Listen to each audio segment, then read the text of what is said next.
is for the Cali sun dropping low. This is for the palm standing tall in South though. City by the sea, yeah, you think you know. We a community, now watch us grow. Culture on the rise, yeah, moves being made.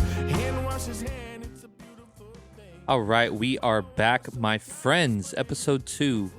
This intro music you're hearing is the latest single from Shane Hall. It's titled The O. Near and dear to my heart, about the town that I grew up in, that I love, I still reside in, and I had the great pleasure to play on this.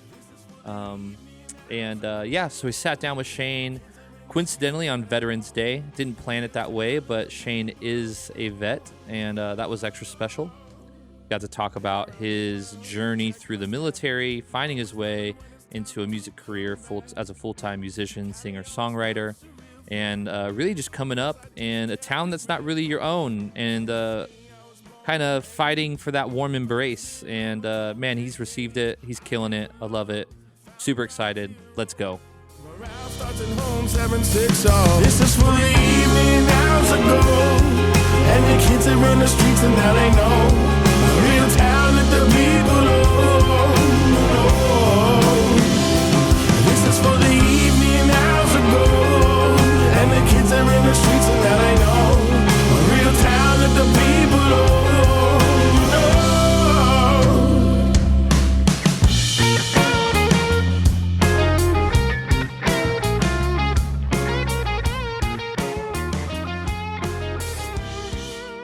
All right, we're rolling.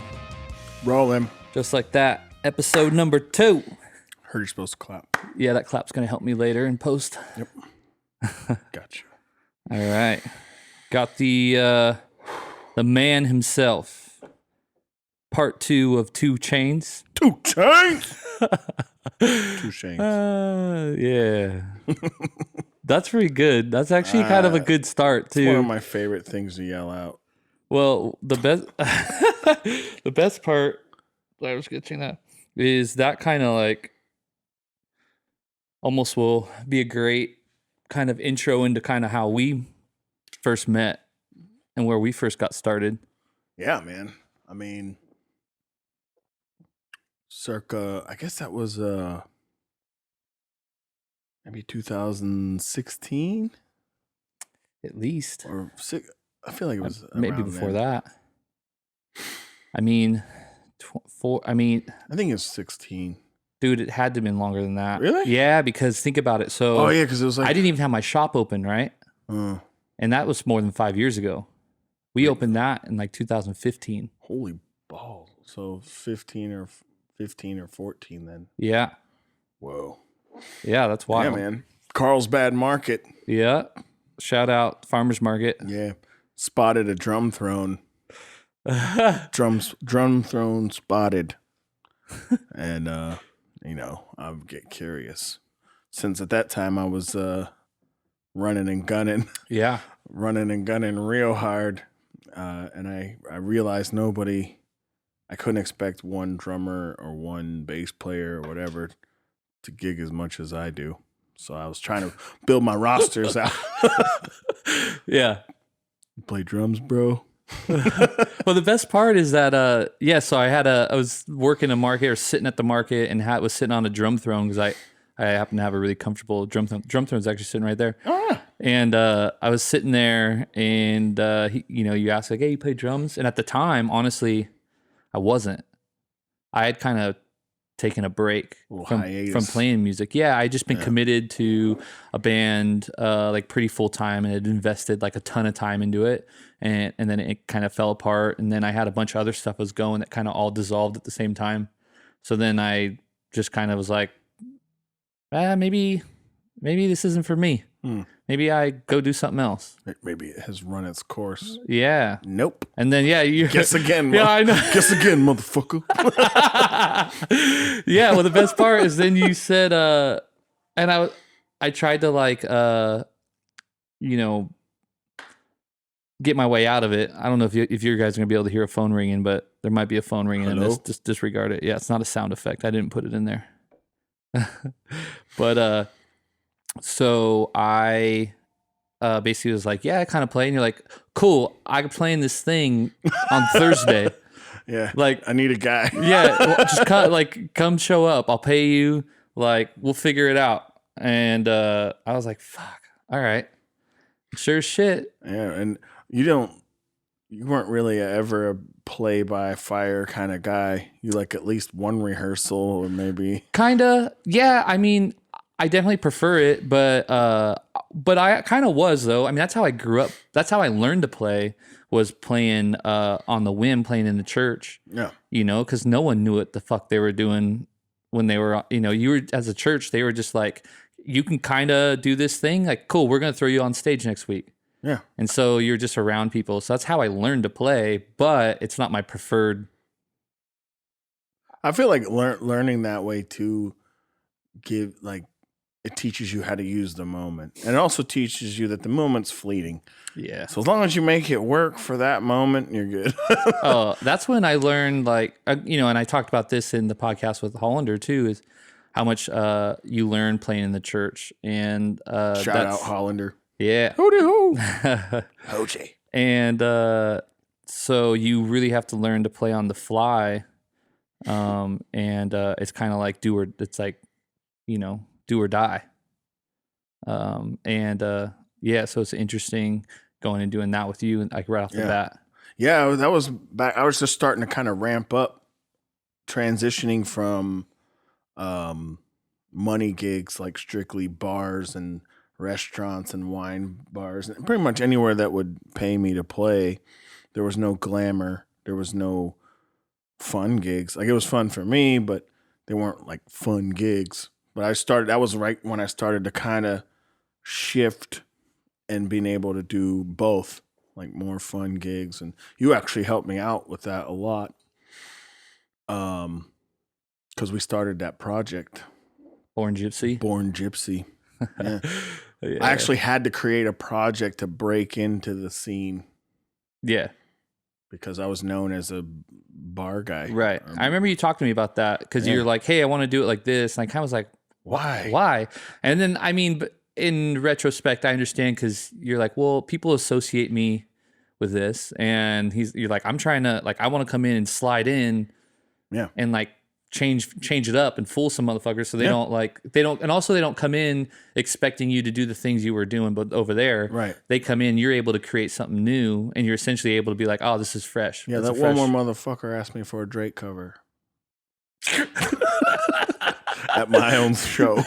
No, yeah, I had to infiltrate the scene, basically, because I knew the people that were booking certain spots, and I wanted to be involved in the local music thing. However, I was kind of on the outside of that because I was working. I was actually doing what you need to do to survive, hustle as a musician. Yeah. But then trying to break in, I was like, dad band, corny wine guy, which is not fair to me.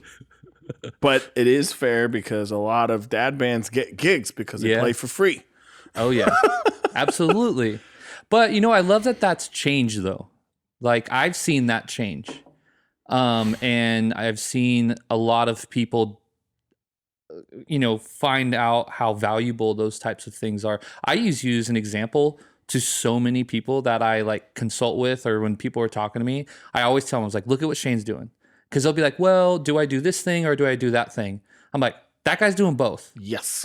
Yeah. And that's like a philosophy I hold with like a lot of things. Everyone's always wants to be like, is it this or that? And I'm like, if you're asking that question, you ain't even ready for the answer, because the answer is always going to be do both. If you're asking the question, it means there's something that you don't want to or you're not willing to do. Yeah. For me, it was like, I need to be playing as much as possible. And for all the reasons, money, connections, networking, exposure, blah, blah, blah. Like, you have to do all those things all the time. And the only way that it builds as a business is if you can do all those and they feed into each other. So yeah, this gig, not making a lot of money. However, it is crucial to the trajectory of my name in the area or whatever. And then this one's a lot of money, not super fun, but I need the money. Mm-hmm. So we're good, Yeah. And I don't know about you, But it's rare that I'm in any position to be like, no, I don't need this $200 or $300. Like, I'm still playing shit for that's all you got. All right. Well, especially in like a time like right now. Yeah. And a time right now, and a little daunting. Yeah. So that's a trip. How have you been kind of floating through all that? Man, I've been productive. You've only seen snippets up until now, but I've written 3 records, working on a 4th. Damn. I've recorded 1.5 and recording the 3rd now, and I'll be recording the 4th soon. Did a couple singles, music videos, collaborative videos, and just kind of like hustling in a whole different realm. And the interesting part is this realm is where the hustle goes further, because the content that you develop, not only is it during a historic time and will be looked back upon, but that's currency now in the industry, is your videos and your records. Mm-hmm. Can play a live show, tight. Yeah. That means all 500 of those people saw that show, right? And now it's over. Right. Yeah. So building, and honestly, yeah, if you're lucky, 500 people. Right. I mean, if you've got 5 people showing up consistently, if you're trouble in the wind, 500 people. Yeah, man. But those dudes been doing it for a long time. 10, 12 years now. Yeah. I love them, man. Respect. They're the first band to like give me love as Shane Hall, the musician. Mm-hmm. They let me open for them a couple times. I like stumbled up their acoustic, like plunkety plunking over at Boars. Yeah. And they let us open for them too. Yeah. Or we played their break room, or the back room over there, the arcade. Yep. At Casbah, which was pretty awesome. Yeah, we did. We got to do we did some stuff. Yeah. In our 9-month career or however long it was. Dude, we played together for a while, but as Born Gypsy, yeah, for sure, yeah. So back to going back where we started with the whole 2 Shanes thing. 2 Shanes, yeah. When we were started off playing, and we were doing Born Gypsy or whatever, and people would ask, and my name's Shane. I mean, a lot of people know me as Dolly, but my name's Shane, and his name's Shane. He's definitely Dolly when I'm around. Yeah, and then it'd always be a thing where people are like, "Wait a second." There's these 2 bearded ass motherfuckers up here playing. They're both named Shane. And then it was just endless jokes. People think I'm you. I go places and they're like, hey, don't you own the tea shop? And I'm like, yeah, totally. Dude, you know what's a trip, actually? That actually might make sense. So today, I was walking the dogs with Megan, and we were, dude, I heard someone as I was walking by, and I heard like these cats they were down doing something, and they're like, hey, is that the guy? And they could see that I kind of turned, and they looked at me, and they kind of like hushed up really quick, and I wanted to be like, try to like stick around, like, what are they going to say? One, I was scared, like, because it could have been something bad, and it could have been me, and I was like, oh shit, but I hope not. That's the guy. I know, but now I'm sitting there wondering, I was like, dude, maybe they just thought I was you. Happens a lot. But I mean, a lot of people know both of us. Yeah. And people think, somebody thought I was Jared from Delaney and Company once too. Yeah. It was pretty funny. It's the beards, man. The hats and the beards. Soul. Yeah. We're some soulful dudes. Hey, I take it as a compliment. Absolutely. Absolutely. The brand is real. Speaking of the brand, you got that black gold in your hand right there. Sure do. Shout out to Northern Pine. Yeah. Happy Veterans Day, veterans. Yeah, absolutely. I thought about that today. I was like thinking something came up about it. I was like, oh, no way. This is a trip. I get to have Shane in here on Veterans Day. America. Yeah. I'm glad this flag's not a dirty word anymore. I know. Dude, I had an employee when I was working at when I owned my tea shop, he was working. And I had put this flag up in there. And it was right after Trump had been elected. And maybe it wasn't right after. I can't remember exactly. But he just came in and he saw it. And he's like, dude, aren't those things like sketchy now? Yeah. And he was saying it. I feel like he was saying it to be funny. But also there was that. The reason why it was so funny is because there was like a hint of truth to it. And I was like, dude, that's it's so wrong. It's like, man, Yeah, dude, I'm tired of. I love the flag. yeah, You know, I was military. But when you see it paired with a Trump flag or whatever, yeah, out some shit kicker's right, truck or whatever, yeah. rolling around, it's like, oh. I mean, that's just an association thing too, Right. and that's like an outliers thing. I think now it's okay though. I hope so. I mean, it's been okay the whole time. Right. I just think it's a thing where people just associate it because the guy who's out there waving it in your face is also the guy who's, maybe doing that. So Right. now you're like, well, I got to think twice about wearing a red hat. That's mine. Yeah. Oh. Right. Yeah. That's mine.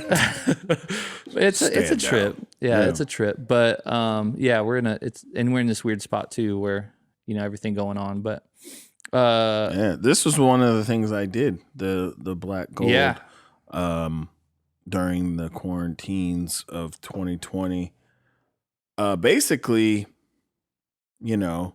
marketing opportunity first and foremost. So if you can't see it, there's a big me on there. Yeah. I know tons of bands that have done beer collaborations and various sorts. I only know a handful though that have done cans. Yep. And I don't know any that design their own can with their own band stuff on it. Right. Their face on it. Yeah. So, bam. Yeah. It's born. Plus, Northern Pine wasn't doing cans. This was supposed to be their first can. It was like their third can because they had to expedite the canning process during the shutdown because they're doing beer to go and stuff. Yep. So I forgive them. However, it's their first marketed. This is the first I've had of it too. It's really good. I love it. Yeah, super good. They talked me out of everything that I wanted. I'm like, I want a hazelnut brown. They're like, how about a stout? I'm like, even better. I like stouts better anyway. I just didn't think you guys would sell one. Yeah. I'm from the East Coast where IPAs were great, but stout was the name. Dark beer still goes. Yeah. Because it's colder and it's nicer. Yeah. But they're like stout. I'm like, cool. And they're like, how about we don't really do a lot of the hazelnut. We just throw hazelnut and then chocolate and coffee nibs in there, but make it very subtle. And I'm like, dude, absolutely. You guys are the beer guys. Right. Yeah. I am the conceptualist and I'll sell it. You make it. And if it's good, I'll prove it. And it's delicious. It makes me so happy. Yeah, it's super good. That's so cool that they're doing that. We had a chance to do it with Kimmy and Hollander. She did one too. And you see a lot of that. San Diego's beer capital of the universe. Yeah. And it's officially. Absolutely. And there's been a rad integration of the music scene finding its way into that world too. Largely, I think, because so many of these places have venues that can support live music. And so it's like a natural marriage. Not only can they, but they want to. They want to, yeah. And they value that, which is what is lost. Like I've told many people that the brewery is the new coffee shop, except they pay. Yeah. Like musicians used to cut their teeth in coffee shops for coffee and pastries and shit. Right. Now it's like the brewer's like, oh yeah, I want to play. Cool. 2 hours, $300. Yep. Right. Yes. Yeah. Well, that's why I do it every week? A trippy thing is you think about when you think of music and the music scene, you think of places like LA and you think of Nashville or Austin or a lot of these places. And when I go to these places and they find out I do music and I'm from San Diego, they always kind of trip. They're like, how's the music? What's it like being out there? It's got to be kind of, dry. I'm like, no. It's popping. If you're willing, there's so many opportunities to get paid. I feel like we're at a huge advantage here. The problem is starting out, it's very difficult to get people to show up, which is your revenue stream if you're doing original music, or B, get into spots without having a little bit of knowledge and infrastructure of how to do so. But San Diego has so many people. It's very big. It's like a dense spot. Yeah. What was it, like 1.5 million or something? 1.4 million? Dude, I want to say in San Diego, I think it might be 3. 3 million? I think so. Holy shit. I could fact check this, but Well, we'll fact check. There's a lot of people, though. Yeah, like, absolutely. how many people are in Nashville? Don't know. There's not a million, I don't think. I'm not sure. I can check that too. But you got a high concentration of people. You got a high concentration of local business, corporate business. You have a wine country close by. Yep. You have LA not too far away. You have Mexico not too far away. So you have a lot of stuff going on. And if you approach it right, you can hit all these markets and work and grow together. The scene actually here would be insane if it united slightly more. North County's coming around. Yeah. I feel like North County's pretty tight. It's a lot of camaraderie and a lot of support in that way. And now, like, you'll see certain bands from the city or that area, like San Diego, will come up and we'll go down there. And they're loved up here too. But the thing is, North County didn't have a lot of venues, but they have more now. Yeah. And that's something I was doing right before COVID with a bunch of the booking stuff. I was working with kind of some collective groups of bands and stuff and places to book down south. And I was trying to figure out, like, hey, let me pair up some bands from North County that are trying to make, some headway down south. And then you come up this way and we'll kind of like split the difference. And like, you're going to develop some of this. We'll develop some of that. Let's help each other out. And you'd be surprised how many people were like, I don't know if maybe they don't understand or see the value of the marketplace in North County. Could be part of it, but more often than not, it seemed like everyone kind of holds their chips close there. Yeah. And well, not everyone. That's a terrible generalization. Yeah. I mean, a lot of people, though, because a lot of people have their lane and they don't know if they can traverse the other terrain. So if there's a threat in that lane or something seeming to be a threat, it makes them nervous. Yeah. But I learned ages ago, my first roommate in the Marine Corps, I was stationed in Okinawa. That was my first one.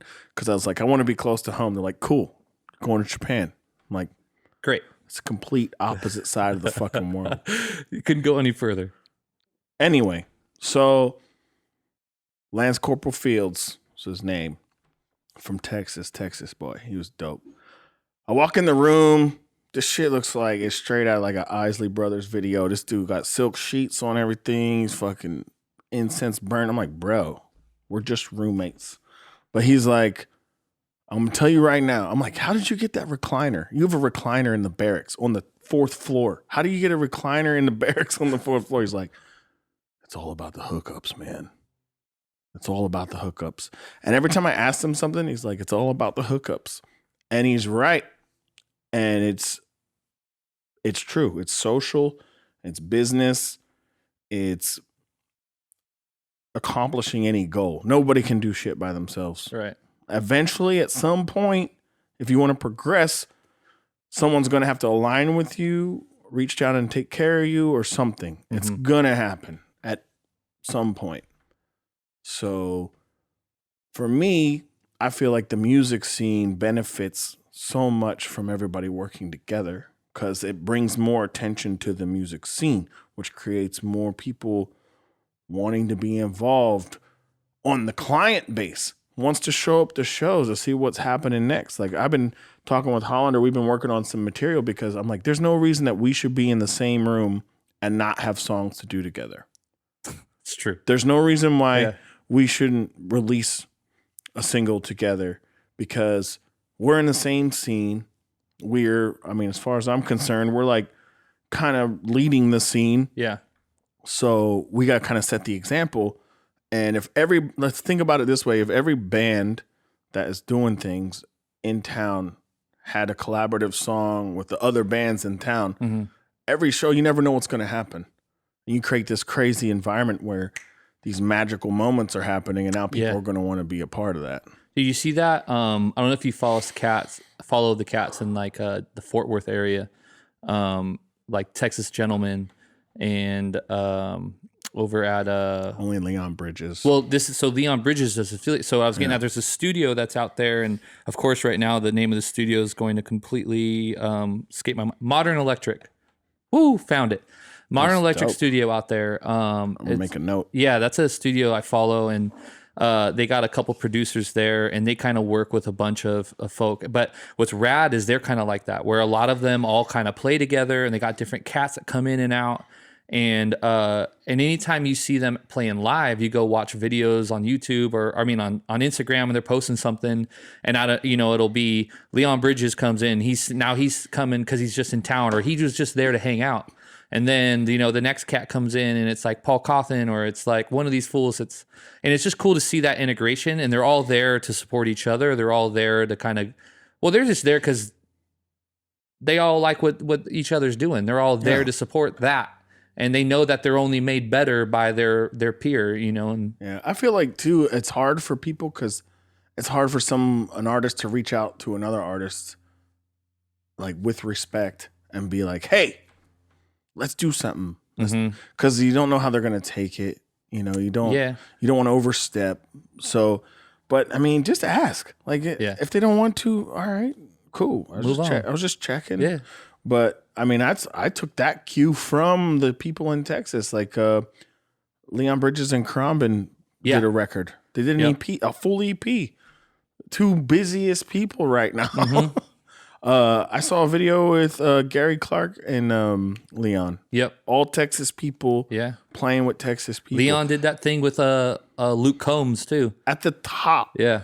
Of Texas music. Yeah. That's what they're doing. Like, that's what we need to be doing. Yeah. I love that. I absolutely love that. Well, dude, you are a facilitator of such things. I feel like that could be very much also in your role. Well, honestly, that's my goal with most things, honestly. Yeah, dive into that. What's this all about? That's one of the many bottles that showed up next to my drum set while I was playing on my birthday. Cimarron. Yeah. I want to say the Hollanders dropped that one off for me. It looks good. It is good. Yeah. Jalisco. Give it a whirl, man. Shout out Jalisco, Oceanside. But that's kind of been my goal, honestly. And like you said, the value of networking and just the power of uniting fronts and the hookup. I learned the hookup at a young age. Yeah. Largely because, I at the time growing up with my dad, I didn't have much. A lot of the things that I was able to get, I found a way to navigate it through being hooked up in some way. And, as simple as things as like we had a neighbor or like a friend of a neighbor who worked for Spy. And he would roll out with all their demo shades all the time. And I got to know this cat, and I realized that, okay, now I know where to get sunglasses. And now I know where, not only do I know where to get sunglasses, now when I have friends who are like, hey, I'm looking for sunglasses. Well, I know a guy gets sunglasses. And guess what? They know someone that they have a hookup from. So now we have this mutual, and it just kind of grows and grows and grows. And for me, that's kind of how I kind of cut my teeth just around especially town. Here, yeah. That's why every time I need anything, I ask you first. I'm like, bro, you know any contractors? Dude, well, and that's, I don't, I've said this before, and I think one way I worded it came out weird, but when I meet someone, like I go out, if I'm out the bar or I'm out anywhere, I chat it up. I'll let people in on all the things I'm doing. Very friendly. Not always friendly, but I'll definitely let people in on all the shit I'm into. I realize that the more that, like, if I can talk about the shit that I have going on, I'm into, there's a better chance that someone within earshot is going to perk up, or maybe they're have an association or maybe something. And I can't even tell you how many times that's happened. Or I've met someone and they're telling me something and I'm listening and I do care and I'm in the moment, but my brain works in such a way to catalog. I start cataloging like, oh, this person is into that or this or that. And I store it. Yep. Stored it for it's like the whatever. Terminator. You get a little screen in your mind. Dude, I feel like that. Cross-referencing. Yeah. Bam. And the other side is that, like, the value you can bring in, even if I'm not benefiting from it directly in the moment or whatever the situation is, but the fact of the matter is they have a need and I know someone who can fulfill the need, and I know that something that they do that they're going to fill the need of somebody else, and that just comes from that whole thing of like, it's not always just for us to consume, but it's also for the value of everyone else in the circle and all those things. And yeah, man. And that's why guys like you and I are successful, though, because that rolls into our hustle. And for me, working is now just as important as the music. Like for me, hey, I'm an artist. I'm a musician. That's what I do. But I'm also a CEO. I'm also a director. I'm also an event coordinator. Yeah. I'm also a host. I'm an MC. Yeah. And I've learned all these things. It's not like I'm like, oh, I'm just going to absorb this title. Like I've had to learn these things, and I do it by aligning with other people or trial by fire. Yep. I basically have a bunch of degrees in the trial by fire. Yeah. college. Hard knock degrees. Yeah. Yeah, it's one of those where I talked Scorched about that. asshole. Yeah, 100%. But we talked about that with Hollander too. Is that whole thing is, and I found that out both through music and owning a business. But that is like being an artist, writing the songs, playing the songs is such a small part of the job. All the other things are the more important parts of the job. Like you go play shows, like when you're up there, you do that shit for free. You're getting paid because of all the other stuff. Like when you're up there playing, like I'm not, unless it's something where you're having to do a bunch of covers, but like the shit, when you're doing the thing you love to do, that part's free. Yeah. It's the stuff that I had to do. You get paid on the work you put on your name. Yeah. Your name is what is getting the money. Your name and what's associated with that. The value. The good music, the professionalism. But dude, there's tons of good music. There's tons of good music that's not making any money. Yep. And there's tons of players that aren't playing. Yep. There's blindingly talented people around the world, millions. Talent's not that special. It's useful. Yeah. It'll set you apart if you get out of your living room. But what will set you apart is your ability to turn one opportunity into two, and to turn two into four. Yeah. And to have, and to bring other people together outside of what you're doing. Like, oh, you should work with this person. Because people remember that shit. Yeah. And you almost invest in whatever they're doing by helping them. Yeah. So, and it just carries forward. And now they're going to help somebody if they get a chance, because they remembered when you helped them. It's just a bunch of energy that you kind of start. And at the lower levels, you don't feel it. You don't notice. But the action and the energy is moving. It moves really, really slow in the beginning. And so slow, a lot of people quit.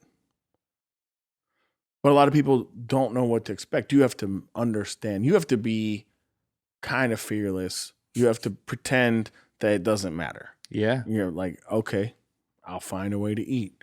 I'll find a way to pay the bills, but this is what I'm going to do. Yeah, I think like that's 100%. And that's why I align music so much with business, like artists and people who are working so much with business, is that same mentality where you got to be willing to accept that it's a long play. The whole thing that happens for people really quick and it's an instant thing is usually long-lived or short-lived. It's usually short-lived, and it's not lasting and not fulfilling and like that. I'm not going to say that doesn't happen for someone that does work out, but that's not usually the case. It's a long fucking game. And in business, it's the same thing. Like when you're building a business, you have to be willing to put everything on the line, and you have to be willing to put in all the hours and get paid zero and have zero recognition and none of those things for the hope that at some point in time it's going to pay off.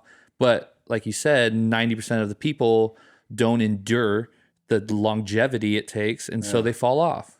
And honestly, too, like even the people that do get picked up early, they haven't developed instinct or experience in that world. So they are actually thrown into the deep end, and it's too deep. they'll have to rely on other people for everything. Yeah. Which opens you up to get fucked over. Yeah. Which opens you up to getting used and abused and cast aside. Yeah. Which the business will do to you because it's a business. Capitalism, it's a thing. I mean, I feel like there's responsible capitalism. Absolutely. Which is I'm all about that. But I'm also about not being a soft target. So the more you know and the more you can handle yourself and be able to think and speak intelligently in all the degrees of the business, the more you can accomplish and the more you can make sure you have the right people working with you too. Yeah. I've watched you navigate that for a long time. Dude. Mad respect. Yeah. I have though. Thank I've watched it from obviously you had been doing stuff prior, but when I met you and I was when we only started like that 2 years in to full time when I met you. And then when you kind of went and turned that corner. Almost 8 years now. Damn. And that's still a drop in the bucket compared to to build like a legitimate trajectory after 4 or 5 years is unheard of. Most bands don't get anything until 10 plus. I mean, even if they're lucky. Mad respect. I look back at the different kind of today, especially thinking about, knowing I was going to be here chatting with you and stuff. And I was just thinking through some of the different timeline stuff as you progress through the different records and recording processes and some of the stuff I remember recording in the back of some sketchy ass like storefront, and I don't even know what happened. I don't even know if that stuff if we haven't heard any of that. Scrapped. Yeah, but I remember going through all these different reiterations and stuff and watching you progress in that. That was my weakest area is recording. 2020 has changed that. Yeah. Well, I went and listened to the record we did, the West River Queen. Yeah. And I was listening to that today, and it was cool because it's an award-winning record. Yeah, dude, congrats on that. But but it was a trip to go back and look at that because obviously when we recorded it and put it out, like I listened to it then, and my attachment to those songs I was still in the world of having just played those. Right. And then now having some time go by, you kind of have like a refresh. And so it's and I went back and listened to it. I was like, holy shit. Like, dude, that record's dope. You were the one that gave me hope for that record. Cause I was nervous, man. Cause we recorded it as a trio 2 days. Yeah. 14 songs in 2 days. And then I went back, but I kept going back for like months and vocals and horns and like random stuff, and I was listening to it a lot, and people were asking me to hear stuff, and I let them play like unmixed things, and they're just like, and I'm like, fuck off. Yeah. And I don't know, I was just a little worried about it, and then you're like, bro, this shit is dope, and I'm like, oh well, but because I trust you. I listened to it objectively too. Like, it's hard to tell someone who doesn't know the process, like, hey, listen to this thing. Like, oh, it's not mixed and mastered yet, and so they don't even know what the fuck that means. They don't know the difference that's going to make. Like when it's raw recorded and it's unmixed and things are kind of just all over. But I listen to it with that in mind, and so I'm able to go, and I know, like, especially when working with Mike, like I know what Mike can do. He's a monster. Dude, Mike Butler is the shit. I AB'd that record with all the music that I like, even hip hop and all that, and it's like right there. Yeah. And I'm recording a new record right now, my subsequent full length. I have some singles and EPs, but this will be my next full length after West River Queen. And Mike's record is kind of the standard. Like it has to be at least that amazing. Not the record, but the mix and the production of it. Yeah. But yeah, that was a huge deal for me because I actually jumped into that whole shit with 2 feet. Because so basically I was playing all these gigs and I was playing duo shows, duo shows, solo shows, and band shows, trio shows. You were in Wish in the Well. I was doing Wish in the Well, so I was becoming less available. Yeah, so I was like, I'd usually when you were available, had other people. So it was, I'm really glad you were on that record though. I like probably wouldn't have done it if you weren't available. I would have just waited. I mean, I'm glad I was available too, man. Yeah. I love that record. Cause I was just like, yo, I have these songs, and so gigging all the time is the only way musicians, like, yeah, you can sit at home, yeah, you can work in the studio and record, but gigging live is your truth as a musician. Playing with other musicians is your truth as a musician, because it is how it lives. We don't have a tangible art form. You don't paint a picture of a song and there you go, you got your painting. You have a thing and you make it happen and then it's gone, which makes it kind of beautiful. However, doing it live, it's you stick it or you don't. Marco, my bass player Marco is a monster, studied student, you know, accolades on accolades, jazz musician, bass player, trumpet player. And I try not to ask him about my guitar playing because I know he'll tell me. And so I remember a long time ago, I fucking asked him and he's like, well, and I started I backpedaled and kind of talked shit about myself a little bit. Try and soften the blow. I was like, yeah, well, I mean, I know I'm not like, you know, he's like, but what you do is you stick it. He's like, no matter what you do, you hit it. Yeah. And you hit it when you need to hit it. Yeah. And that's from playing live. And that's what people will remember. Yeah. So he said that and I was like, huh.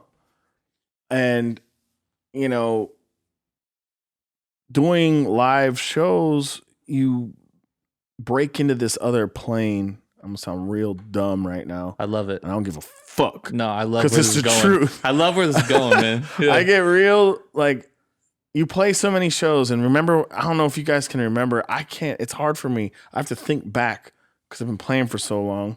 But when you remember, when you first started, how hard was it just to change chords, just to make the strings not sound like shit? Right. Like you had to concentrate on every aspect of what you're doing. Now, fast forward 5,000 gigs. I'm not talking about years and days, and I'm talking about gigs and all the practice and all that shit that goes into that. 5,000 gigs later, you can do things in real time, but you can change time in your mind. You can focus on what your feet are doing. You can hear your band. You can play your progression. You can sing. You can hear your other guys singing. Make sure you guys are locked in. Like you were doing so many things at the same time, you don't even think about it. Mm-hmm. But you can only do that with the experience, with the reps. Yeah. And then there's another breakthrough where you can do it all the time. No matter what you're playing, you can do it, even if you never played it before. So that's when shit gets really weird and exciting. So I'm like cresting over that one, but I can do stuff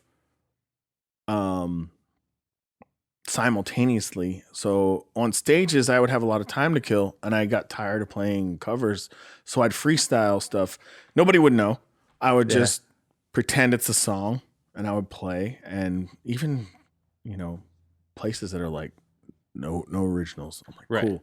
I'd still play my originals. They don't fucking know. They don't know the songs that I know. Yeah, this was top 40 in 1962. Like, what the fuck you talking about? Fact check me, bitch. Yeah, look it up. And so I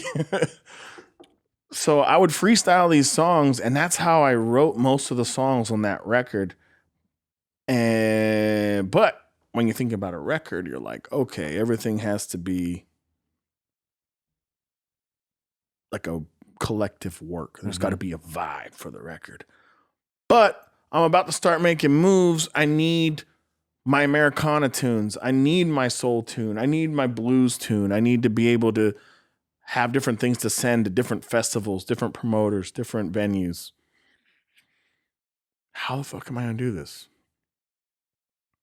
I have an idea. Oh, I love it. So I took the top 5 songs in each genre, which I am blues, soul, Americana. And I'm like, I'm putting them all on the record. I don't care. But I was like, okay, well, people are going to be like, why are they so different? I'm like, okay, well, we'll just separate them and make them completely different. So it broke down to a triple EP, genre specific. Each title of the record, like each word in the title represented a group of songs. And I put West. People were like, why didn't you put West for the Americana stuff? I'm like, well, first, I don't play Western music.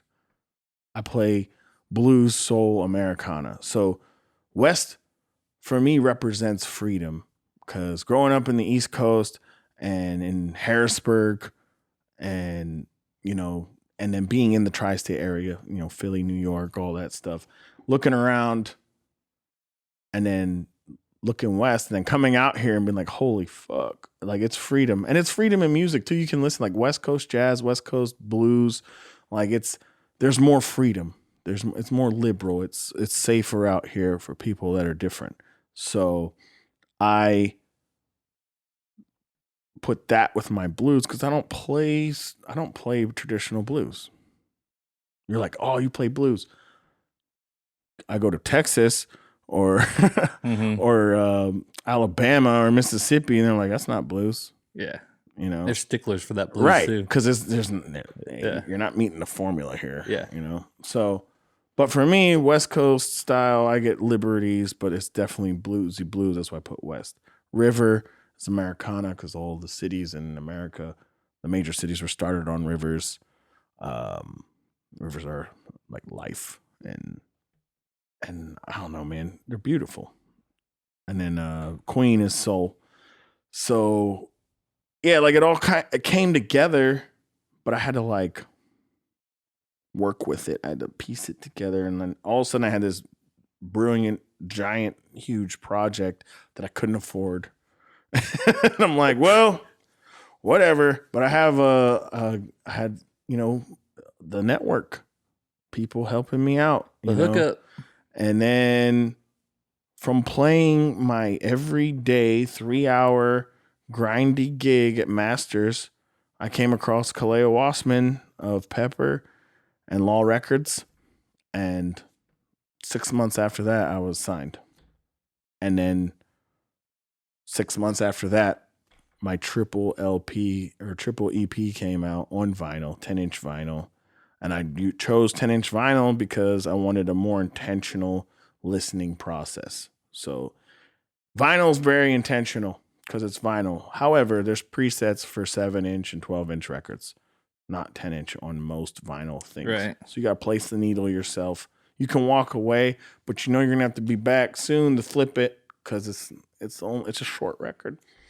So I wanted the process to be a process. I got Tierney Moses to do the artwork, which is beautiful. Everybody loves it so much. Well, I love that when you could put them all together. Yeah. And it's one big scene. Yeah. She did such a good job with that. I was like, all right, so you've been to the Sycamore Den? Oh, yeah. I stole their logo idea. So their logo has like that weird layered landscape thing. And I'm like, that's beautiful. I want that one comprehensive picture.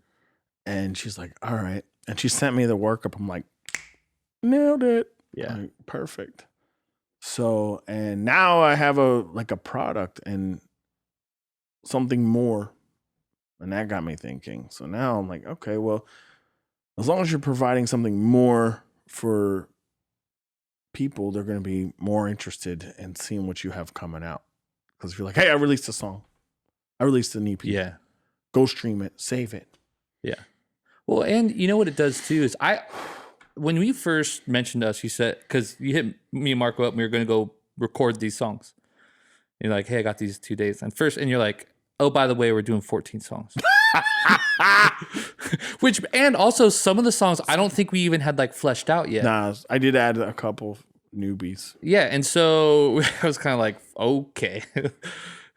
I figured good luck. anything in Americana world though, I'm like Shane Shuffle. Yeah, it's either shuffle or hip hop for you, dude. I mean, yeah, I could do all day. I love hip hop drums. I can have hip hop drums on every song that I do. It's fine. But and then I remember, so then we had the songs, and then I remember sitting there thinking, I'm like, man, how are these all gonna? Because that's the thing for me, like piecing the songs together to tell a unified story. No, you just said we're recording these songs. And then we were in the studio, and then I think I probably tried to like very politely, as I will do, because I'm like, well, I feel like I should contribute something. Let me I want to see what's going on. I remember, and then you started telling me about it. I was like, man, I don't know about this. And then I remember driving home and thinking about it more, and I was like, this motherfucker might be a genius. Shit. I'm peeking this shit. but because it's one of those things where you're now what you've done is, especially if you've grouped them and you've made it easy. So when people go on there and they're going to be able to go and say, I'm going to go listen. This is the vibe. I'm feeling this right now. I want to hear Shane Hall. And this is what I'm feeling right now. Yep. I'm going to go listen to the collection of these things and it's all came out at one time. So I have it all, and it's a gorgeous product that's out, and it's all of the things. It checks off all the boxes in a very unique way. Yeah. And instead of spacing it out over a bunch of time, it's like, nope, here's the thing. It's kind of like a box set and all that. And there's a couple businesses in Oceanside that hung the vinyl up. They bought them and didn't even open them. They just bought them and put them up. Beach Break Cafe has them on the walls with all that, ancient, wonderful. I've been talking about doing it at my house. Yeah. I have.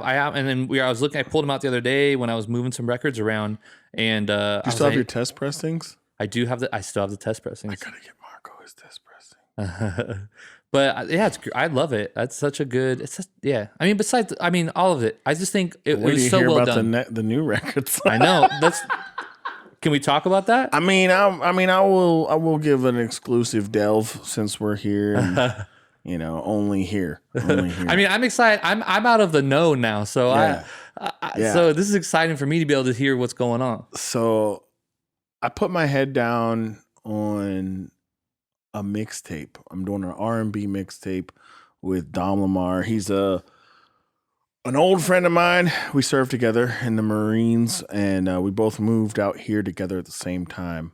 And he is a guitar player, piano player, singer, rapper, producer, engineer, and pretty good at all that stuff, which is rare. So he's in a project with his lady called Beloved, and they're pretty great. You should check them out if you get a chance. But his like production game in the studio has grown significantly in the last like year and a half. So much so that I was like, bro, all right, pause. We were in a hip hop group together called The Clay. It was originally Cassius Clay, Cashus Clay. But we didn't really have a good like electronic drum beat foundation. We were a bit ahead of our time and ahead of our skill sets. Like I was still struggling to remember words and pushing buttons at the right time and shit. So, but anyway, fast forward, he goes down the rabbit hole on engineering and recording, and puts a lot of money into that and time. And he's sending me this stuff he's making. I'm like, bro, we should just do that mixtape, man. Because I had these songs that they're like down tempo, they're pretty, and I really want like lo-fi beats under them. And I want to, because I'm a hip hop fan. I'm an R&B fan. I learned how to sing by singing R&B. I learned how to dance by listening to hip hop.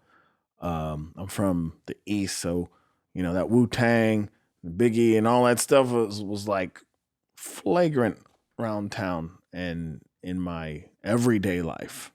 So I was in a skating rink. You know how that goes. So Oh my God, he's Dude. got the best visual. stand by. So I put these songs together, and me and Dom like cranked out 4 songs. I love them. Shane Hall R&B mixtape. It's called Slow. If that's not enough of a divergence from what I usually do, I'm doing a short film to pair with the EP with intermittent monologues between the songs and with various visuals and stuff on that. So now we're shooting 4 music videos and then cutting together footage in between to make a short film. I did this for a couple of reasons. A, I love film. I love movies. I love visuals. B, I needed a reason to make all 4 videos. C, now we have another reach point, viewpoint, selling point.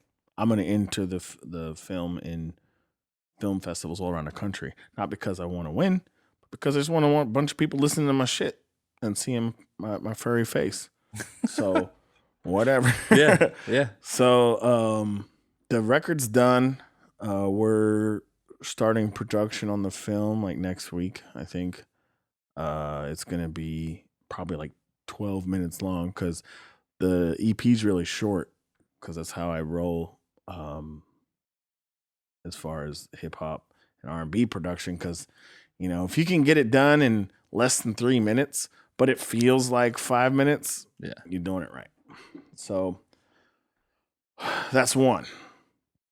Then I have Also, question. So the yeah. film, is it just going to be like the record start to finish kind No, of? so And basically it opens up with a monologue. So there's 4 monologues, and while the monologue's going, you'll see various footage supporting the monologue. Sure. So, and each monologue has a title. So the first one's Moments, and it's focusing on how in life, you know, we live in a moment at a time. Mm-hmm. And life's a simple math equation. More happy moments than sad moments is a good life. Overly simplified, but accurate. Super accurate. So, and now that makes you think harder about your moments and how to shape your moments and how to, you know, set up for better moments and all that. So it's just a little talk about that. And then the first song, the title song of the record, which is more of an interlude, it's called Slow. And it's actually not very hip hop or R&B. So it's kind of like a trick. You're like, oh, okay. It's a little different. And then you slide into the second song and it's like rolling hi-hats and 808s and shit. But then the second interlude is called The Path. And that is about life and happiness and actually how in our society and stuff, everything is kind of designed to create finish lines. You need to do this so you can be okay or successful or so you can retire or whatever. But, you know, if you're doing what you love to do, you retire when you're dead and you keep going. There is no finish line. There's only milestones, you know, and they just keep passing. And the beauty in life is that journey. It's the ups and the downs, the highs and the lows. And it all comes together and all the things that you create and experience through that time. So The Path.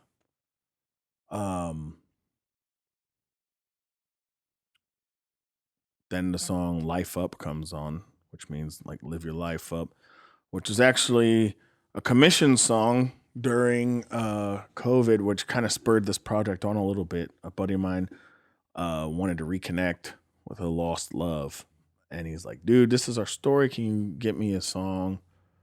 And so I wrote the song. But it also translates to just like, you know, that action you can apply to anything in your life. Like just do it, bring it up, live it up. Then the third interlude is the promise. And that's about your commitments to yourself, commitments to your friends and family, commitments to your path, commitments to your moments. So, and it's about the beauty of being willing and able to make and fulfill those. And sometimes you can't, and you learn from that.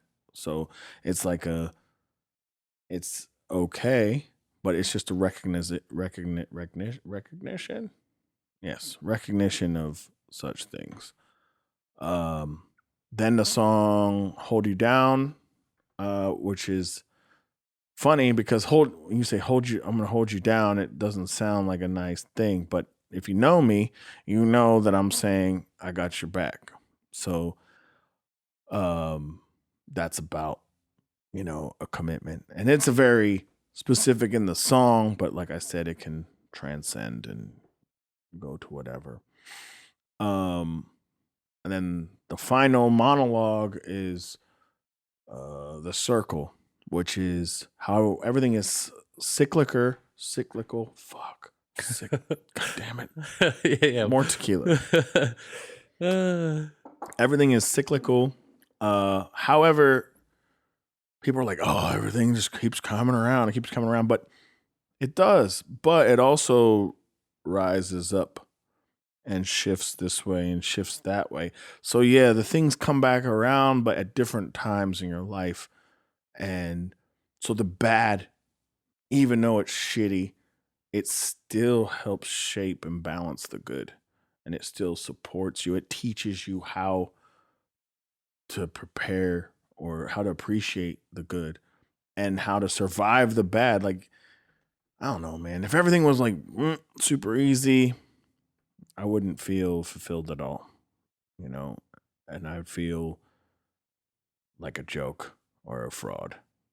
So I accept all the negative and dark ass shit that I've been through and go through and I'm going through. Like, I accept all that as who I am, and that is just as important as all the good and the shit you don't see on Instagram. Mm-hmm. Yeah. So, and that's what the circle's about, basically. Yeah. And then the final track is called "Still You," and it's about rolling through the darkness and the dark place. Oh yeah. So sounds dope. Yeah, it'll probably be about as long as that description. That's fucking awesome. Yeah, I mean, I don't like to take up too many people's time unless they want, or too much time unless they want to watch it again. That's cool. I'm excited for that. And then speaking of commissions, released that song "The O." Yep. I was bumping that on the way over here, actually. You're on it. I am on it. I asked you to be on it specifically because when I think of Oceanside, I think of you. And some of the things in the song were based on things that you've told me about growing up here. So there's a couple lines in that song that, I resonate with. And I'm like, I'm glad to be a part of it. I'm glad to be embraced by the town. But I'm not from here. So it's even more of an honor for me. But I hold a lot of respect for Oceanside and its people. And it's a lot about respect, because people can be different. People can do whatever they want, but there's still underlying respect in this town more so than others. Yeah, for sure. And I mean, the town is definitely local, and they're not the most, or it traditionally hasn't been the most receptive to outsiders coming in, largely because outsiders come in and they fuck everything up. Right. But I will say that, I mean, you navigated that shit well. It was just shocking to me because, I mean, I've lived in a ton of different spots around the county over the last 20 years.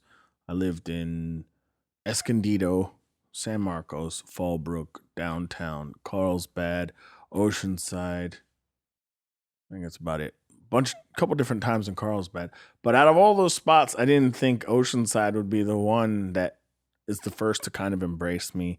And it's not just certain Oceanside people; it's the small business community, the city officials, which don't always see eye to eye, and the people on the streets and the musicians and the food and beverage community. It's like everybody is like, yeah, Shane fucking Hall, Oceanside. Well, and you did it right in the sense that you invested your time in, like, I feel like a lot of times stuff comes in, and whether like businesses come in and they just take over an area or whatever, and those types of things are happening, and it's inevitable. But like as coming in as like a musician and integrating, it's different. Like you went and invested time in just being part of the community. Like think about how many times we ate at Beach Break. Yeah. At least 1,000 trillion times. Yeah. And it's stuff like that where it's like and like you did it because it's just, and I do things in the same fashion in the sense that I find my spot and that's my spot. And I build a community there, and I build a community with that business. And then by being there, I build a community with its patrons. And then we end up doing things collectively or whatever the case may be. And you do that at a handful of places, and these things kind of start to, and I watched kind of, the first time I met you at Beach Break, which is, I played baseball with their kids. I grew up. Right. So I've been going there since I was a kid, and it was, walking in there and everyone knew you. And I was like, oh, that's dope. Like, that's cool. I love that. I love that you were going to the spot, and it's like, you're part of their family. Like, right. And for me that obviously that makes us family. Like we're all family. This is cool. And I love that. I love that about this town. And the way it will embrace its own, and they will, if you come here and you combat or take away from the vision and from the business, or just ignore the town completely and do your thing. Yeah. I go like this. Yeah. Right. Absolutely. Yeah. But, and then the other side of it is you take the other route, and you come in as an outsider and you uplift the things that are happening and the people who are there, and you're adding to those things. Like you're doing that first and foremost before I show up and I start asking for something. I took on to that, right away, as far as like your approach. Like you'd put some groundwork in before it became a thing where you were trying to partner with anyone. Yeah. Well, I learned about interfacing with people and communities over and over again, because I was in the military for 15 years, and I was playing music for probably 13 of those years, and in public and stuff like that. So being in the military, you move every 2 to 3 years, you're moving. So you're starting over every time. So you learn to do that. In Japan, when I was there from 2009 to 2012, I basically started a music scene, which is weird to say, but so basically I was on a base called MCAS Iwakuni, which is Marine Corps Air Station Iwakuni, and it's in southern Japan, not way southern, like mid-southern. It's near Hiroshima, probably like San Diego distance from Oceanside, like 30 minutes away.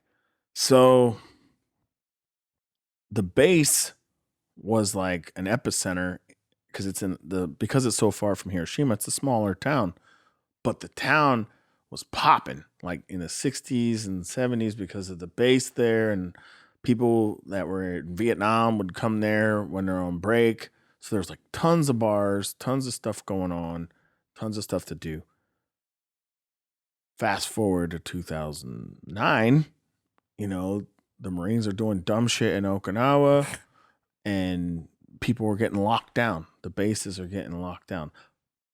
Side note, why I'm not that worried about COVID getting locked down. I'm used to that shit. So I'm used to getting told what to do. So the town actually got kind of strangled economically because the Marines couldn't come out and spend money. And it went from like 700 bars to like 7 bars remaining. So I get there in February 2009, and so you get there and you can't go out. You can't go off base unless you have a Liberty card. So when you check in, you got to do this check-in process, and then your command issues you a Liberty card. So I couldn't get my Liberty card for 3 days. So I, a grown-ass man, 30 years old almost, could not leave the base in Japan, which is, a nice place. I could not leave the base lawfully until they gave me this little card that I put in my wallet, and then I could leave the base.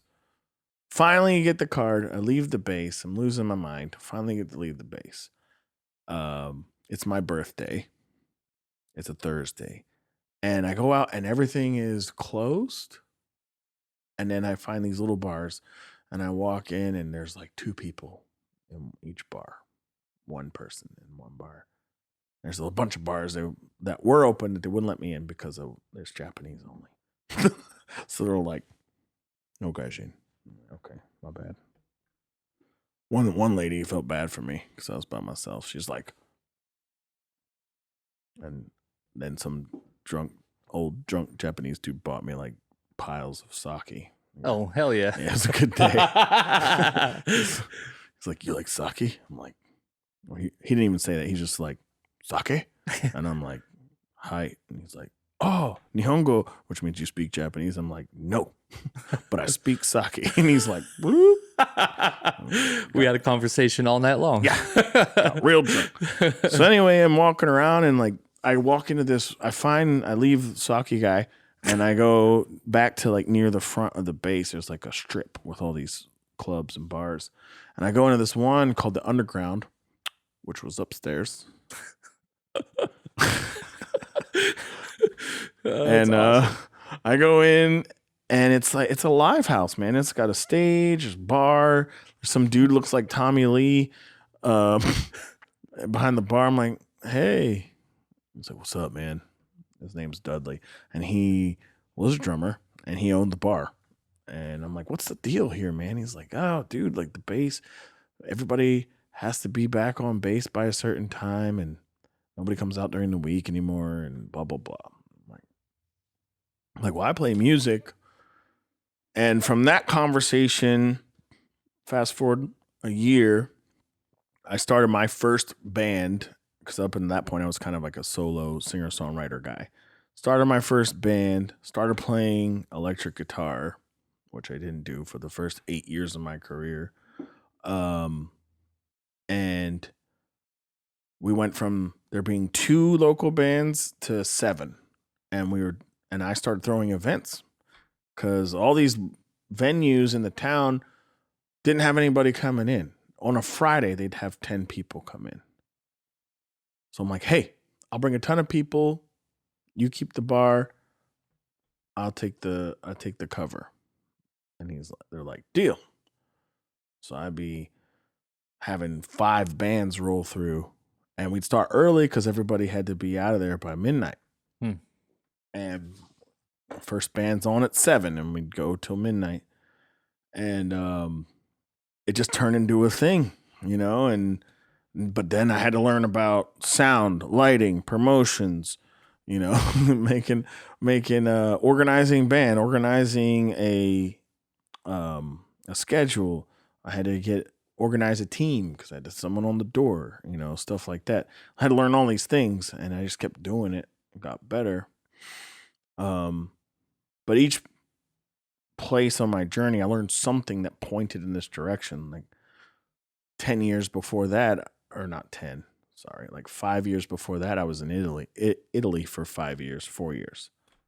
And I didn't really play much while I was there. I was just starting to play, just like figuring it out. And I started hanging out with the promoters for the parties. So all the local clubs, you didn't go to clubs because of the club. You followed the party, you followed the promoter. So if you liked hip hop, you followed Job or Alfredo or Andrea Hirai. Like those were the dudes that you were like, okay, they're doing a thing at this club, because the same club the next day could have a totally different kind of music. So you follow these guys. So I aligned with them. Job probably the most. He was out of Philly, went to school, study abroad in Rome, and just stayed. He's like, fuck it, I'm staying. This is an untapped resource. Yeah. I'm doing it. Yeah. So he started throwing party. I mean, he got to the point where he had like Snoop come and do Wow. shows at his party, you know. So he made stuff happen for real. But I learned the importance of marketing, because they were organizing street teams, dude. They were doing flyers. Flyers were such a big deal. Posters such a big deal. Yeah. So I learned the art of the visual communication, and then the hand-to-hand combat, I call it, because like you're putting it in someone's hand. Bam, bam, bam, bam.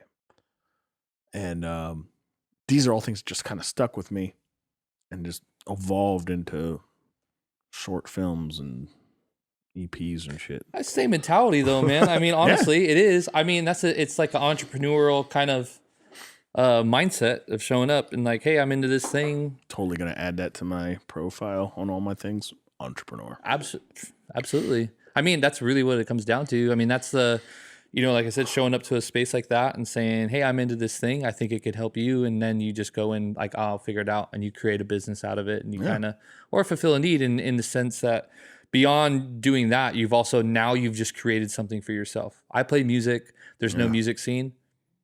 Create a music scene. Yep. Now I play music. Yeah. And like originally my band there was only supposed to be a bar band. Like I wanted to play in the bar. Yeah. Because I wanted to eat, drink, and be merry. Right. And it was supposed to be an acoustic band, 2 acoustic guitars and a djembe. And we went from that to a power trio playing 200 plus people crammed in little bars. Yeah. Like it got out of control, but it was awesome, you know? That's dope. Yeah. That's a rad story, man. Plenty where they came from. Yeah. And then the last record I got coming out, is it's a conscious EP, which is basically a walk through all the shit that I tried to forget about and ignore most of my life. But I didn't have any chance to. I couldn't ignore it because I wasn't busy enough over the last few months. So a bunch of songs, but it's going to be a solo, like just me and guitars or me and keys or something. 6 songs, like stripped down kind of. Yeah. Dope. Yeah, kind of. I like to say it's going to be my version of Springsteen's Nebraska record.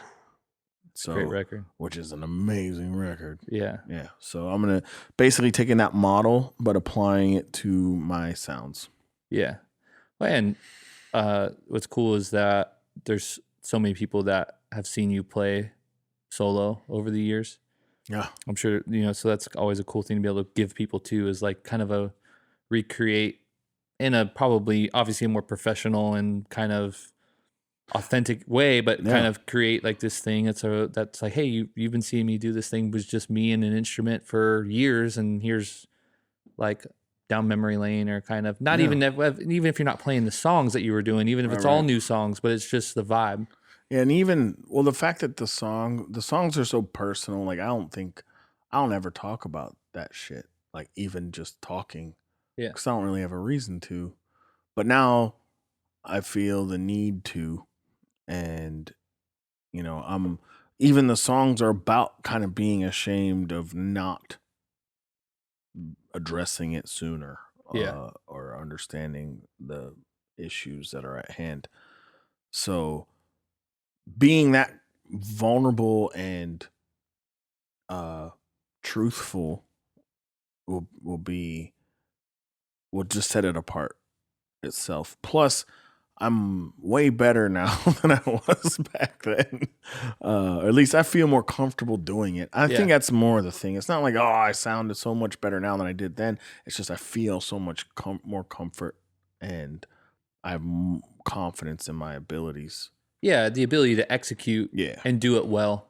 Yeah. Versus, having, when you're early on and you're doing that, you may not have been able to articulate in a way that's going to also be like creative and all those things, and be able to wrap it really creatively and beautifully is a thing in and of itself.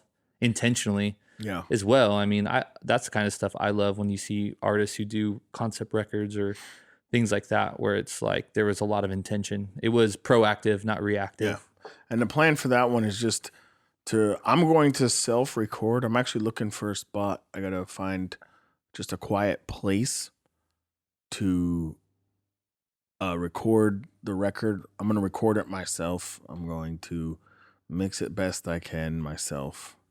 And then maybe have somebody knows what they're fucking doing, take care of the rest of it. But in the meantime, but mainly just be a very organic me and how the sound lies with me. And then I'll release that, and I'm also going to release a live performance of the recording in a undisclosed, beautiful location. And then that's it. Like, maybe no hard copies, maybe nothing, but very just like the record, stripped down to the point. Mm-hmm. But it be move on to the next. Yep. And then Howl and Sway is the creme de la creme. Howl and Sway is the subsequent full band record to West River Queen, and I love this record. 13 songs. We're coming in hot. No ballads. Maybe one slower song, but not a ballad. But everything else is coming at you. It's voodoo blues. It's fuzz funk. I got horns on 7 tracks. I got my full band. My band that I actually have as a band as my official band that I haven't had before. It's our first time all appearing on the same record. And it's there. Like, the magic is there. And for me to be able to feel that way just after a recording process with minimal mixing and stuff, A, it's a relief. B, it's exciting. And I'll send you some tracks so you can check them out. But it's gonna be bonkers, dude.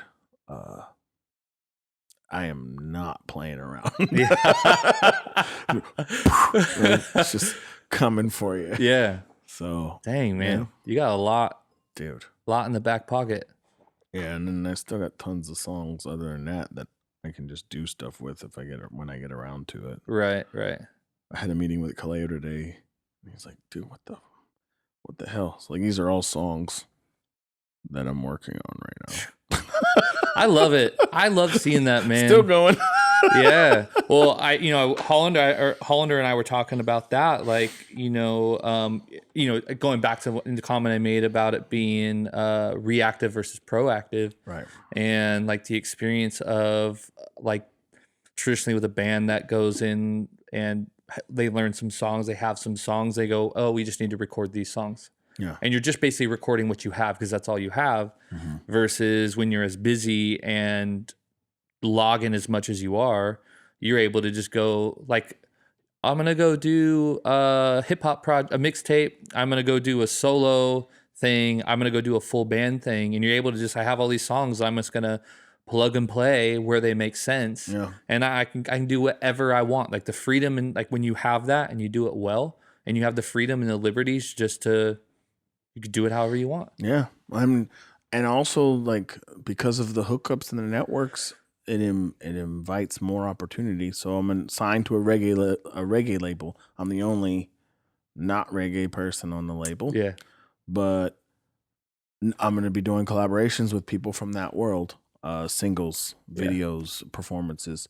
I've sat in with Pepper a handful of times already, which I would have never guessed that I would sit in with, with Pepper for a bunch of different reasons.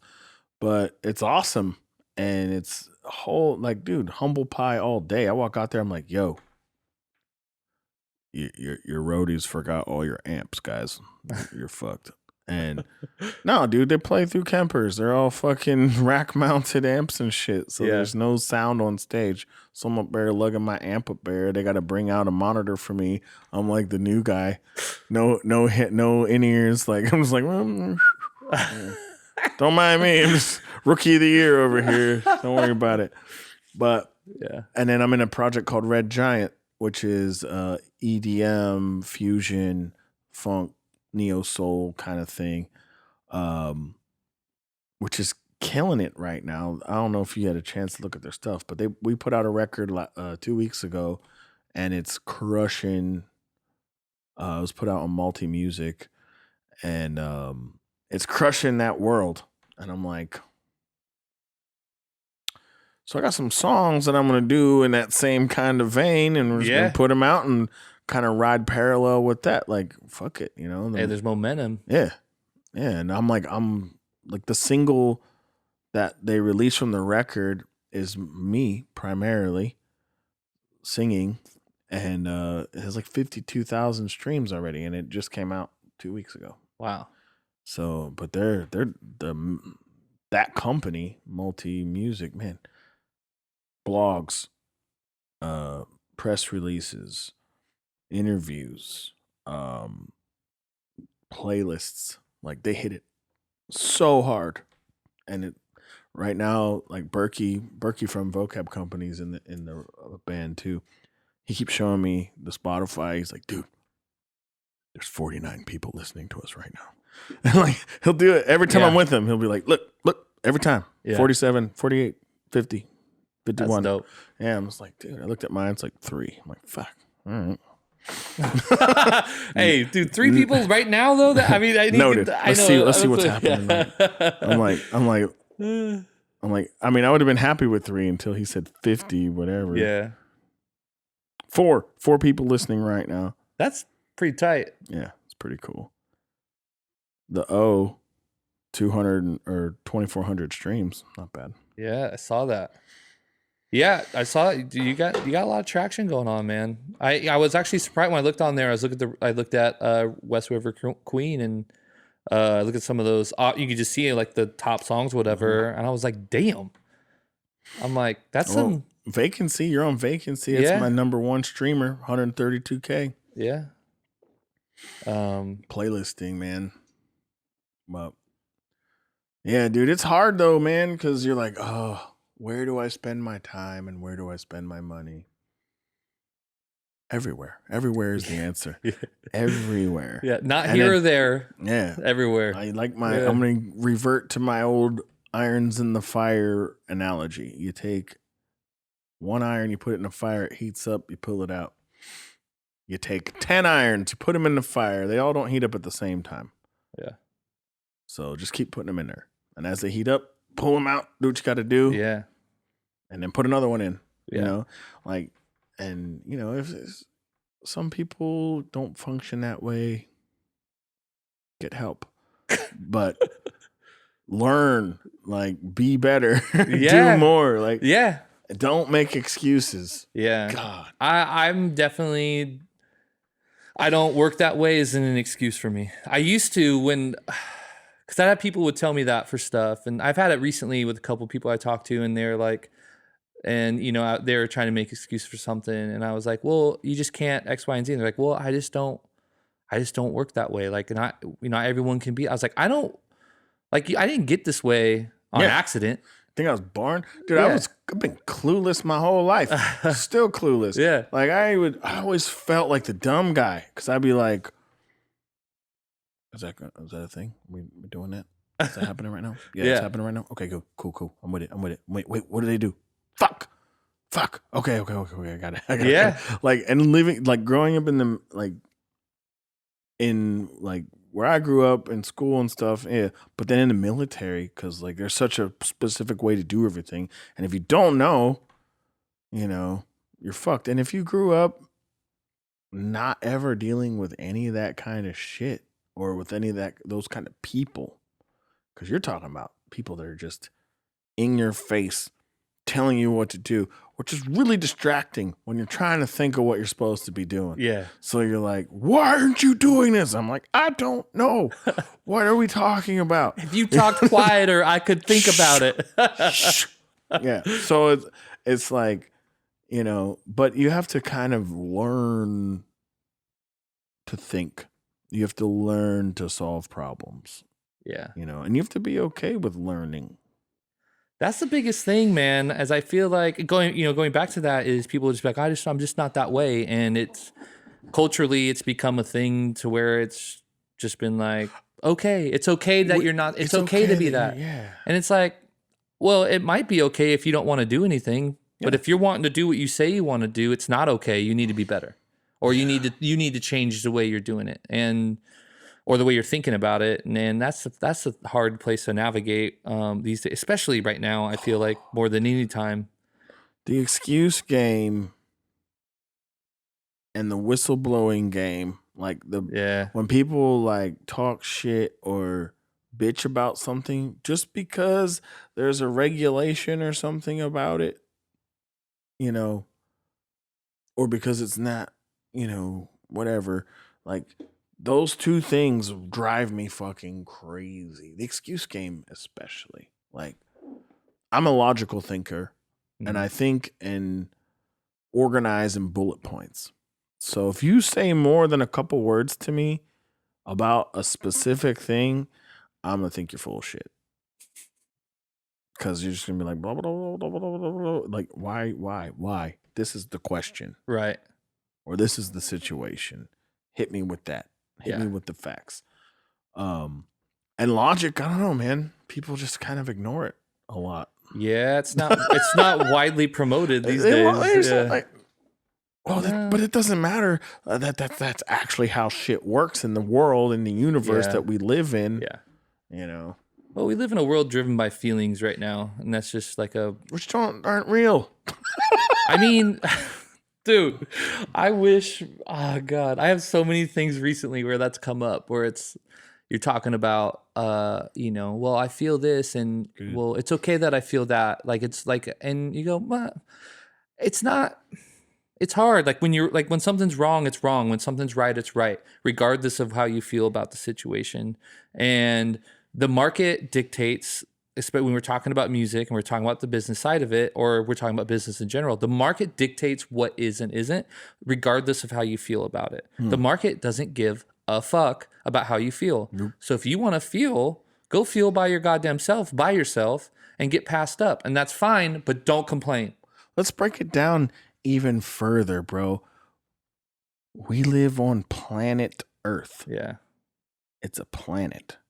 All this shit that man has created, all the lines that man has drawn, all the laws that man have made have been broken and remade and broken and redrawn and all that shit over our whole existence.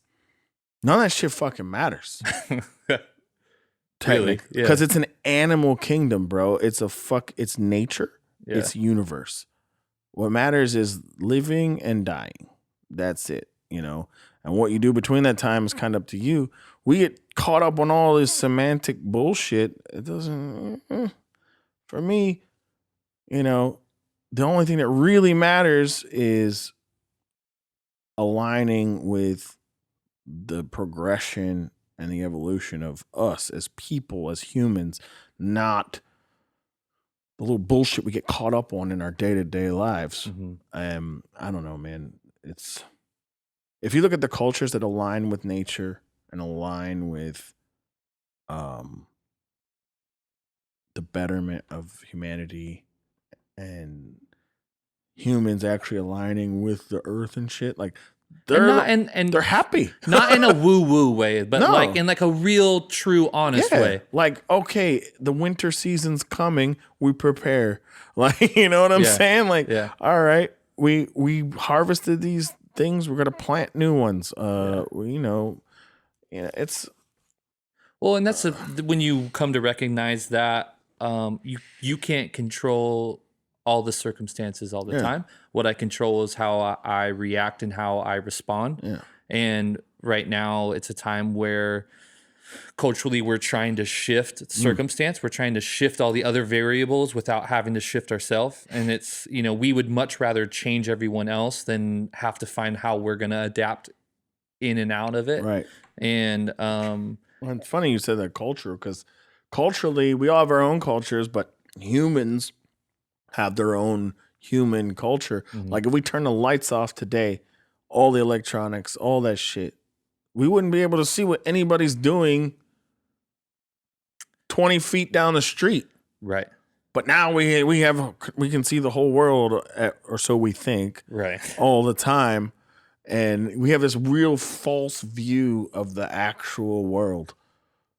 and what's important Absolutely. in that world. Yeah. Tight. So back to music.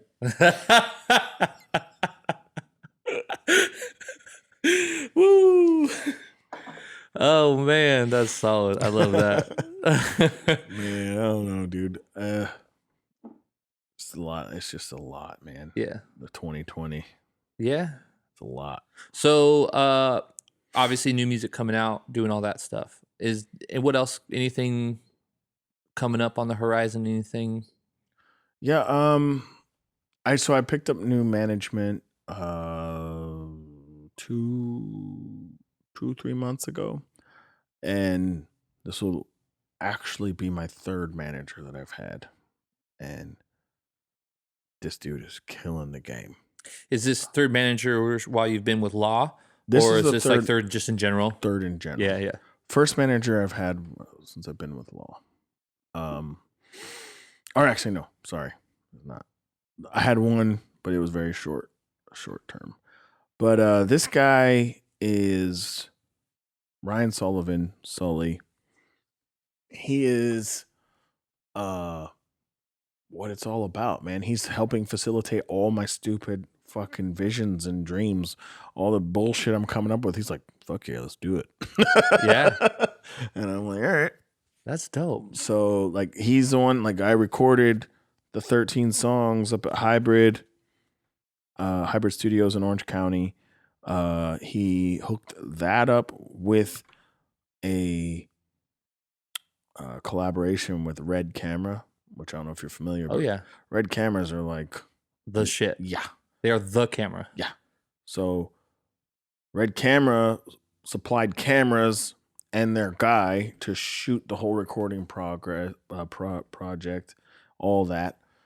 They're going to do like a documentary style, and we did a live performance thing, all shot on Reds, 3 different Red cameras. Wow. Yeah, including their new one, the Komodo, which is a little guy, but he's awesome. Yeah. He hooked all that up. The recording, the studio, the Red Camera collab, all that. My whole band, including horns, went up there for 3 days, and I didn't spend a dime. Let's go. That's awesome. America. Like, that's the way it's supposed to fucking be. Yeah. It was like, whoa. And then the studio, you walk, I'm like, all right, he's got us going to a studio. Yeah, okay, here we go. And I walk in, and this place is fucking gorgeous, man. Yeah. Biggest control room I ever seen in my life. I saw some of the photos. That place looks epic. Yeah. Yeah. I'm going back up. I got probably one more session of vocals and like little bells and whistles I'm going to add. But we have the whole band singing on this record, which is a kind of a dream come true for me because I love harmonies. I grew up in the age of the 90s, and you have harmonies all over the place. You got Boys II Men doing their shit, and you got Alice in Chains doing their shit. I was actually drawn to Boys II Men first, but then Alice in Chains more so because of guitar and stuff. But the fact that I can have people in my band singing to Blake Dean was like, he's the main other singer in the band, guitar player, Blake Dean. But then Marco and Curran Keel are also like throwing in on certain songs at certain points, which is pretty amazing, and we can only grow from there, you know. Yeah. But that's why I like being the weak link in my band. So good. That's so good, man. Yeah. It's good to have great people around Less you, man. I got to worry about. Yeah. You know, like I'm the liability good, motherfuckers. Yeah. Y'all just stand by. Yeah. So is this going to be with this record? Is this going to be with Law? It will be. It Oh, yeah. will be. This record and Howl and Sway is that record, and the Slow Okay. EP, which I think is a really good idea because that'll reach a lot of Law's fans. Law has a very specific, big but specific fan base and people that they sell music to. So I think this will work well with them. Yeah. Well, it's cool that they're diversifying their market, dude, by bringing in like they've been so freaking helpful. You know, I didn't know what to expect. And obviously what I did expect didn't happen because that's just how the way it goes. Shit happens. Yeah. But now I was like, uh-oh, you know, but dude, like they were super helpful and every little thing counts. And it's not about what you expect. It's about what you can make work and what you can roll into something else. So I've been signed for almost 2 years. And it's night and day, like night and day. Having a label, a legitimate label, whether if they're small or not, it's still somebody outside of yourself recognizing what you do as a business option, which legitimizes you. And it also increases your reach. So super grateful for them. But they hooked me up with Taylor guitars. I mean, I'm the face of the American Dream Taylor guitar series, which came out earlier this year. Gorgeous guitar. Insane. I can't believe that. They told me to do the shoot, and I didn't realize that they were going to, I mean, I realized they were going to use the pictures, but I didn't realize they were going to, like, put it on their marquee, dude. Like, bam. Yeah. I thought it was just be like the picture. Yeah, I thought it was going to be for, like, flyers or something. I don't fucking know, you know. But I was featured on their website and in Wood and Steel magazine, which is their magazine. They're super cool, looking after me. Got some other partnerships coming up with them too. But yeah, man, I kind of forget about all the stuff that I got going on. But it's easy to do when you got a lot going on. Well, they just keep it on the notes, you know. Yeah. Oh, nope, gotta do that. All right. Yeah. Yeah. That's cool. Hell yeah. Well, stoked, man. Excited to hear the new music and all the things, dude. I appreciate you coming on, and it was cool to hear some of the deeper sides of the story.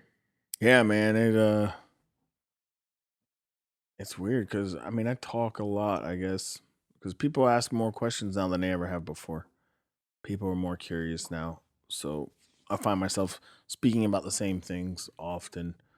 But this is cool because I know you, first of all, and you know, it's interesting that how much time has elapsed. Like, I didn't really think about it that we've been like homies that long. It's been a minute. Yeah. And what we both have accomplished in that time. Yeah. A lot. It's a lot. You know. A lot of shit. But yeah, man, let's just keep plugging away and getting more people involved and doing things. It's the plan. Fuck yeah.